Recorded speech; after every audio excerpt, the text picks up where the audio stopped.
শ্যাম্পুকে এভাবে তোমরা যদি হাতে পায়ে তোমাদের চেহারায় লাগিয়ে নাও তাহলে দেখবে তোমাদের স্কিন একদম ম্যাজিকের মতো কাজ করছে, নিজেরাই অবাক হয়ে যাবে।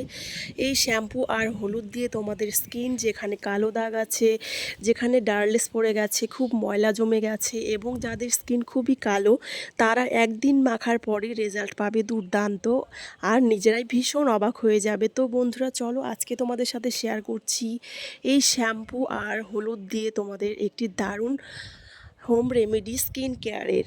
সেটা হচ্ছে তোমরা হাতে, মুখে, পায়ে, ঘাড়ে, হাতের কনুইতে অনেক সময় আমাদের ময়লা জমে যায়, তারপর কালচে ভাব চলে আসে।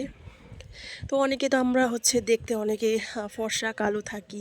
তো যারা কালো আছো তারাও এটা মেখে দেখো, একদিনেই তোমাদের স্কিন ধবধবে ফর্সা হয়ে যাবে। আর এটা তোমরা সপ্তাহে 2 দিন করলে তো আর কোনো কথাই নেই। তো হোম রেমেডি এই জিনিসগুলো তোমরা যদি বাড়িতে বসেই করো তাহলে আর পার্লারে যাওয়ার কোনো প্রয়োজনই নেই। ম্যানিকিওর, পেটিকিওর বা ফেসিয়াল করার কোনো দরকারই নেই। সামনে যেহেতু আমাদের অনেক বিয়েবাড়ির অনুষ্ঠান আছে, তোমরা যদি এরকম করে বিয়েবাড়ি যাওয়ার আগের দিন করতে পারো তাহলে তো দেখবে তোমার দিকেই সবাই তাকিয়ে থাকবে আর দারুণ লাগবে তোমার নিজেকেই। এতটা তোমরা চেঞ্জ হয়ে যাবে এটা মাখার পর, নিজেরাই রেজাল্টটা পেয়ে যাবে হাতে নাতে। তো চলো আমি গিয়ে এই 3টে জিনিস ভালো করে মিশিয়ে নিয়েছি এখানে।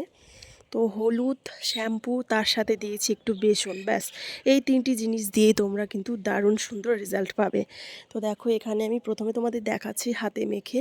তো আমি হাতে এখানে মেখে নিচ্ছি এই বেটারটা বানিয়ে নিয়েছিলাম। তো তোমাদের যদি এখানে খুব শুকিয়ে যায় 3টে জিনিস মেশানোর পর, তো তোমরা এখানে একটু জল ইউজ করতে পারো, হালকা, খুব বেশি একটা না, হালকা একটু জল ইউজ করে তারপর বেটারটা বানিয়ে তোমরা স্কিনে তোমাদের লাগাতে পারো। তো এখানে আমি হাতের মধ্যে লাগিয়ে নিচ্ছি, আর এটা লাগানোর পর এটাকে 10 মিনিটের মতো রেখে দিতে হবে। তো 10 মিনিট হয়ে গেলে, এটা আমি একটু শুকিয়ে গেলে তারপর যেটা করব সেটা একটু জল নিয়ে তারপর এটাকে ভালো করে ঘষে নেব। তো এটা যেহেতু শুকিয়ে যাবে 10 মিনিট পর, তার জন্য একটু জল নিয়ে তোমাদের এটাকে ভালো করে ঘষে নিতে হবে। আর ঘষার পরই তোমরা দেখতে পাবে এখান থেকে অনেক কালো নোংরা বেরোবে, একদমই কালো নোংরা বেরোবে। আর স্কিনটা কতটা গ্লো করছে সেটা তোমরা এটা করার পর নিজেরাই সেটা দেখতে পাবে। তো দেখো এখানে আমি একটু জল নিয়ে ভালো করে হাতটাকে ঘষে নিচ্ছি। তোমরা যদি বিয়েবাড়ি যাও পার্লারে না গিয়ে এটা বাড়িতে কিন্তু ইউজ করে দেখতে পারো। তারপর যেটা করবে, তোমরা এটাকে জল দিয়ে ধুয়ে নিতে পারো বা একটা ভেজে রুমাল বা ন্যাকড়ার সাহায্যে তোমরা হাতটাকে ভালো করে মুছে নেবে। আর মোছার সাথে সাথে দেখতে পাবে কালারটা একদম চেঞ্জ হয়ে গেছে। দেখো এখানে 2টো হাত আমি তোমাদের দেখাচ্ছি, একদম জলজ্যান্ত প্রমাণ। যেটাতে লাগিয়েছিলাম সেটার কালারটা একদম খুব সুন্দর হয়ে গেছে। হ্যাঁ, নিজেরাই দেখে নাও। তারপর দেখো এখানে আমি হাতটাকে একটু মুছে নিচ্ছি, আর মোছার পর যেটা করব সেটা আমি হাতের মধ্যে একটু ভ্যাসলিন লাগিয়ে নেব।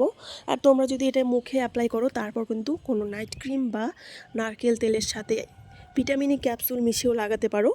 তো তোমরা রাতে যেটা ইউজ করো সেটা ইউজ করে শুয়ে পড়বে।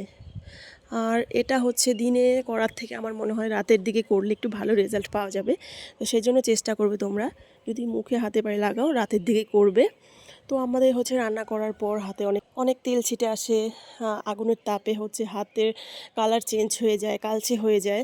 সেই জন্য তোমরা হাতে এটা ইউজ করতে পারো, মুখেও করতে পারো বা পায়েও করতে পারো। তো বন্ধুরা কেমন লাগলো? তো যদি ভালো লেগে থাকে অবশ্যই একটা লাইক করে আমার পাশে থাকার চেষ্টা করবে, আশা করি ভালোভাবেই কাজে আসবে। তো আজকের মতো এ পর্যন্তই, টাটা, সবাই ততক্ষণ খুব ভালো থেকো, সুস্থ থেকো।